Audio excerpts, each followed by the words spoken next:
Kalau mendengar kata India, yang kelintas di kepalamu adalah Bollywood, Taj Mahal, street foodnya yang ya kamu tahulah gimana ajaibnya, atau kelakuan warganya yang unik-unik, artinya kamu udah berhasil kena propaganda yang masif dari pemerintah India. Jadi itu yang dilakukan India sejak dulu, untuk nge-branding negaranya ke seluruh dunia, membentuk persepsi tentang India buat kita orang-orang luar non-India. Sebenarnya semua yang kita tahu tentang India selama ini, ya termasuk aku juga, itu adalah India, tapi bagian utara. Kalau kamu mikir kok India bagian utara, karena yang kita lihat selama ini tentang India itu cuma setengah dari wajah negaranya. Setengahnya lagi disembunyiin, disisihin, dan bahkan sering diremehin. Kenapa? Karena secara soft power, India bagian utara itu terlalu dominan mayoritas di sana. India Utara bukan cuma bagian dari negara, mereka adalah identitas India di mata dunia. India Utara adalah India yang kita lihat dan kita tahu selama ini. Jadi, mari kita buka setengah wajah lainnya, India Selatan. India saat ini adalah negara dengan jumlah penduduk terbesar di dunia. Per tahun 2024 sampai 2026, data dari Worldometer menempatkan India di posisi pertama, negara dengan populasi manusianya yang lebih dari 1,45 miliar jiwa. Fix ngalahin Tiongkok, Cina. Nah, yang banyak dari kita yang mungkin belum tahu, kalau dari negara sebesar India dengan 1,4 miliar penduduknya itu sebenarnya punya dua wajah yang tampil sangat beda, India Utara dan India Selatan. Kalau ngelihat satu-satu deh, mulai dari akarnya dulu. BTW kalau kamu googling dan ngetik India Utara, India Selatan, akan keluar hasil yang ngasih tahu India Utara begini, India Selatan begini. Jadi kenapa dikotak-kotakin ada India Utara dan India Selatan? Jawabannya sejarah. Karena negara India itu nggak satu ras yang sama. Di utara ada bangsa Indo-Aryan, yang merupakan bangsa pendatang dari Asia Tengah di sekitar 1500 sebelum Masehi. Dengan ciri fisik kulit terang, fitur wajahnya kayak orang Timur Tengah lah. Mereka ini bawa bahasa Sanskerta yang jadi moyangnya bahasa Hindi. Tapi jauh sebelum ada bangsa Indo-Aryan ini datang, di bagian selatan India udah ada penghuni asli, yaitu bangsa Dravida. Kulitnya lebih gelap, bahasanya beda total dengan bahasa Hindi. Nah, belakangan ini India Selatan banyak jadi bahasan. Di YouTube banyak yang angkat cerita soal India Selatan. Yang ngebuat negara India terkenal di dunia, salah satunya adalah dari industri perfilman mereka, Bollywood. Dan Bollywood ini adalah industri film yang berasal dari India bagian utara, berpusat di kota Mumbai. Namun nih, uniknya, kalau kita perhatiin seksama, dalam satu dekade terakhir, film asal India Selatan banyak yang sukses secara komersil. Mulai ngerengsek naik ke permukaan tuh, nyaingin film-film Bollywood, yang notabene asalnya dari India bagian utara. Bahkan film dari India Selatan ada yang nyabet penghargaan Oscar, Triple R, dan Bahubali misalnya. Nah, di saat yang bersamaan, naiknya film-film asal India Selatan bikin banyak orang jadi lebih ngeh tentang South India. Karena selama ini, kebanyakan yang kita kenal dan tahu, juga identitas India yang dikenalin ke mata dunia, pada umumnya adalah India bagian utara. Jadi, meskipun India ini adalah satu negara, terdapat perbedaan yang mencolok antara wilayah utara dan selatan. Secara geografis dan budaya, India terbagi menjadi wilayah utara, yaitu negara bagian Himachal Pradesh, Uttarakhand, Punjab, Haryana, Rajasthan, dan Uttar Pradesh. Sementara India bagian selatan dengan negara bagian Andhra Pradesh, Karnataka, Kerala, Tamil Nadu, dan Telangana.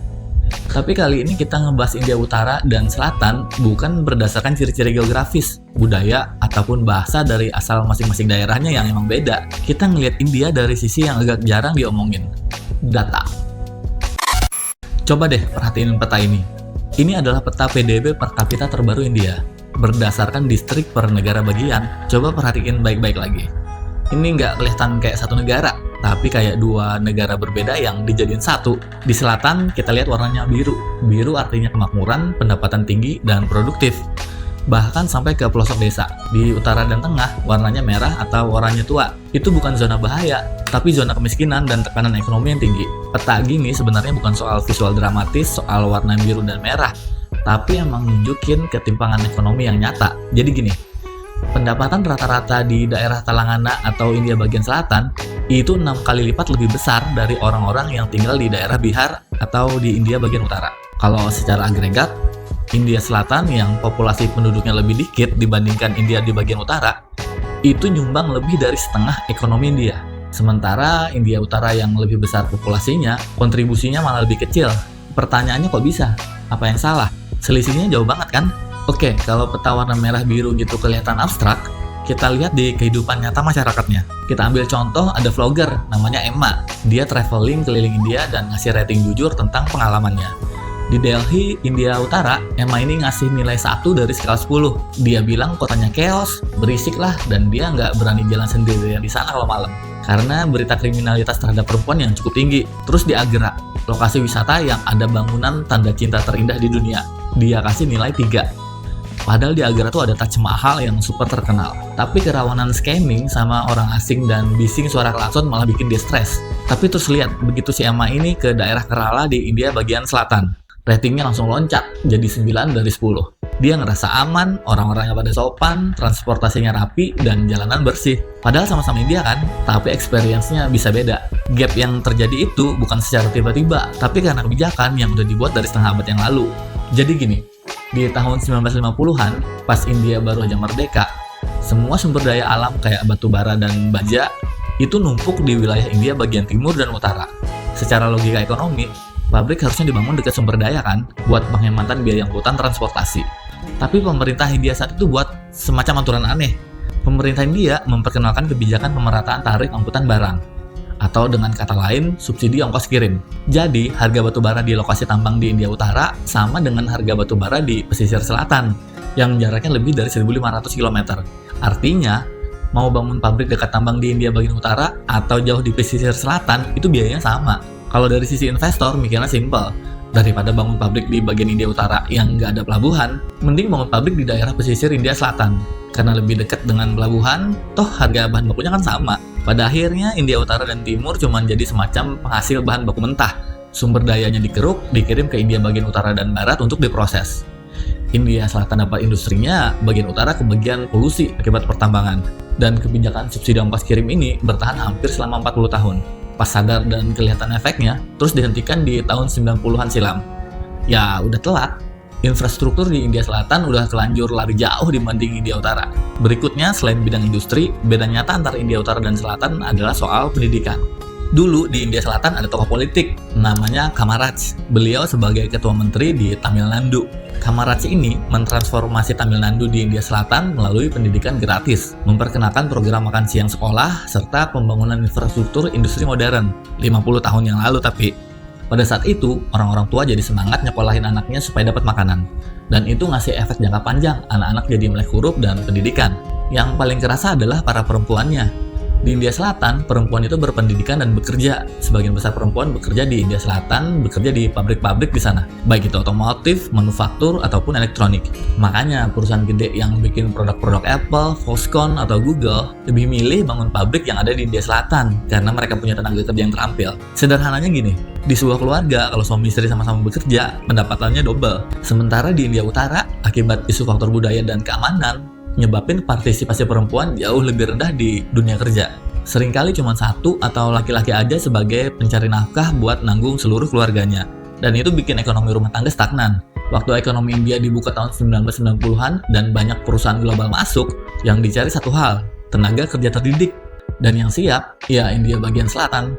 Itulah kenapa kota-kota seperti Bangalore, Hyderabad, dan Chennai jadi salah satu pusat teknologi dunia. Banyak perusahaan teknologi besar yang bermarkas di sana, macam Google dan Microsoft. Dan itu bukan secara kebetulan, tapi karena mereka udah siap duluan secara sumber daya manusia. Makanya tadi di peta digambarkan beda warna merah biru antara India Utara dan Selatan. Lanjut ke hal agak sensitif tapi menarik.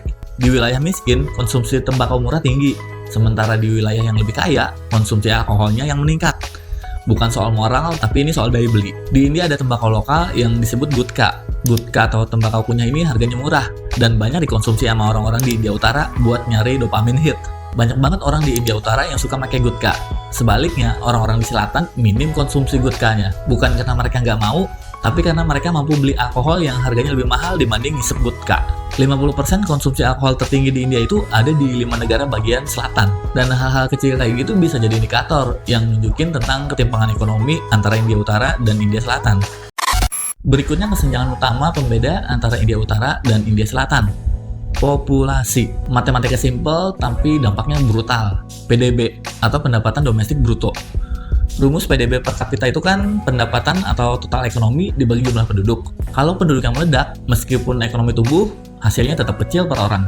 India Selatan berhasil menekan angka kelahiran, utara enggak. Ngutip berita di BBC News, di India Selatan angka kelahiran nilainya sebesar 1,6 per wanita. Artinya, penduduknya sedikit, uang yang beredar banyak. Sementara di utara, angkanya tinggi di kisaran 2,4 sampai 3. Pertumbuhan ekonominya otomatis langsung kemakan sama jumlah bayi baru lahir tiap tahun. Bagi India keseluruhan, dengan sumber daya yang tersedia sama, tetapi jumlah konsumen terus meningkat di wilayah utara.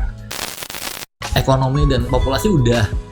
Berikut jurang pemisah India Utara dan Selatan yang jarang dibahas. Politik. Di India, jumlah kursi di parlemen itu ditentukan berdasarkan populasi. Tapi sejak tahun 70-an, jumlah kursi ini dibekukan sama Perdana Menteri India saat itu, Indira Gandhi, supaya negara bagian yang sukses program KB nggak rugi. Nah, pembekuan ini dibuka tahun 2026. Kebayangkan ketimpangan yang diterima India Selatan? Ngutip berita dari Fair Observers nyebutin, dari setiap 100 rupiah pajak yang dibayar orang di India Selatan, mereka cuma dapat balik 30 rupiah dari pusat.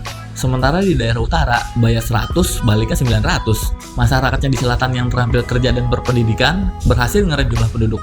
Tapi kemungkinan suaranya di parlemen malah dikurangin. Sementara India Utara yang kurang produktif dibanding selatan, yang punya populasi negara bagian penduduknya meledak, malah dapat kursi yang lebih banyak. Jadi adakah solusi untuk mengatasi ketimpangan ekonomi yang jauh antara India Utara dan India Selatan? Pemerintahnya sudah mulai melakukan perubahan sih belakangan. Di India Utara kayak negara bagian Uttar Pradesh yang lagi bangun jalan tol secara masif. Mereka mulai niru model di kawasan India Selatan. Bangun infrastruktur dulu, baru industri masuk. India itu emang negara yang unik. Mesin pertumbuhannya di selatan berupa teknologi dan industri, tapi pasar terbesarnya ada di utara. Selatan butuh utara buat jualan produk, utara butuh selatan buat lapangan kerja dan modal. Sebegitu jauhnya ketimpangan ekonomi antara kawasan India di utara dibanding selatan, tetap aja mereka adalah satu negara yang saling terkait. Dan peta merah biru yang menggambarkan India Utara dan Selatan kayak beda negara, padahal satu. Itulah realitas terbesar India Selatan. Better like or not, South India is 3 times better than North India. Makasih buat kamu yang udah nonton. Kalau ada yang kurang-kurang, tulis aja, kita ketemuan di komen. Dah.